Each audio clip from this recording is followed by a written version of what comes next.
Here we are, another day, getting closer. Trying to think where I left off. Told you the little stuff I did when I didn't have the time lapse going. Tonight I'm torn between fenders, make it look like a car, or start on the mid pipe. So I'll flip a coin and pick one.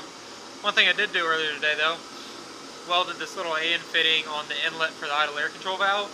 I had a straight on it, but I couldn't fit it in there because it was hitting the starter solenoid. So hopefully with this 90 on it, I'll clear it now. Fingers crossed. Figure out when I try to put it in. So that's it. Let's get to work. I feel like somebody's watching me.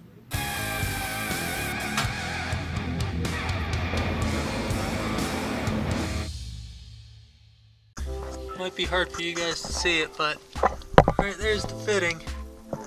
Barely clears the starter solenoid. You can get about one finger between it, but it's better than what it was before.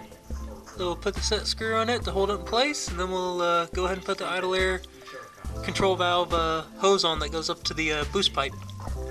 Small success, but I'll take the victory. It's all in the details.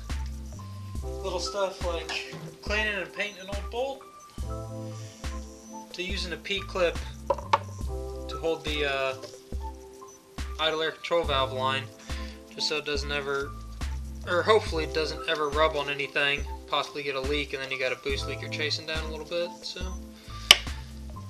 P-clip on, get the bolt in it, hopefully slide it on there without the bolt pulling out. It's all in the little stuff.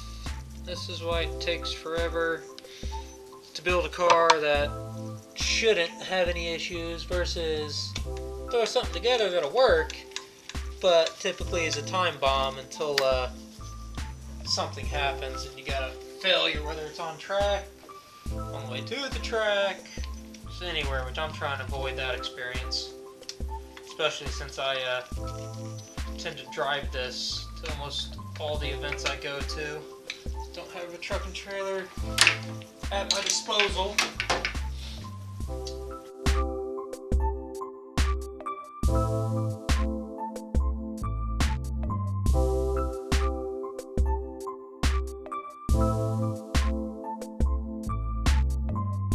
See, the line to the fitting runs up underneath the intake manifold. Got a P-clip there to hold it.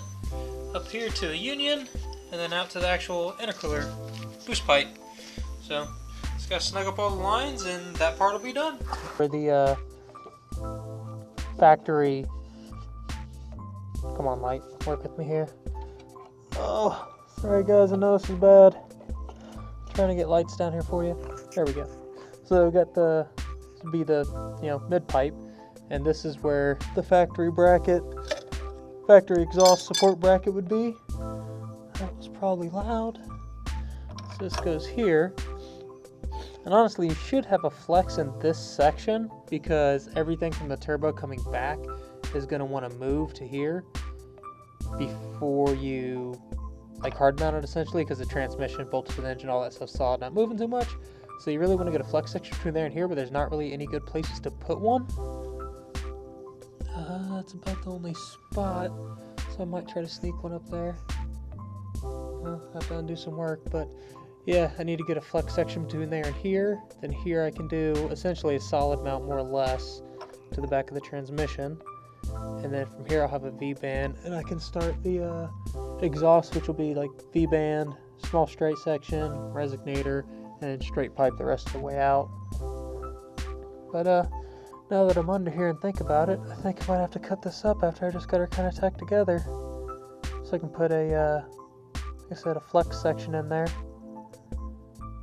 Oh well, sometimes you gotta go forward, or sometimes you gotta go backwards to go forward, so probably cut it up and make an adjustment. Here we go. Alright guys. Alright guys, it was late night, ended up just trucking along, so it's a lot later. I should have stopped over an hour ago and got ready for bed, but we got the mid pipe kind of tacked up, somewhat in place. So tomorrow I get to do my favorite thing and try to put a hole in stainless, which I absolutely hate doing because all I tend to do is burn up drill bits. Where they go fast, like a lot of RPM, a little RPM, step the bits up no matter what. pretty much always trash bits, but we're gonna take a shot at it. Just gonna pull a hole in there for my wideband. I'll cut this out, which is one of the damaged pipes you can see there, but I'll cut the stainless O2 sensor bung out and use that. So if I can just get the hole drilled in it, the bung cut out, and just kind of, tacked in place, or at least ready to get tacked in place, that'll be it for this pretty much, at least to the point where I can actually back purge it and weld it. You can kind of see right here where I tacked it, which I'm not sure how to get around this, but you see how it's really dark right there where the weld is? That's bad. And I can get a lot worse than that. It gets actually like really porous, which you can kind of see on that one. It's starting to get there.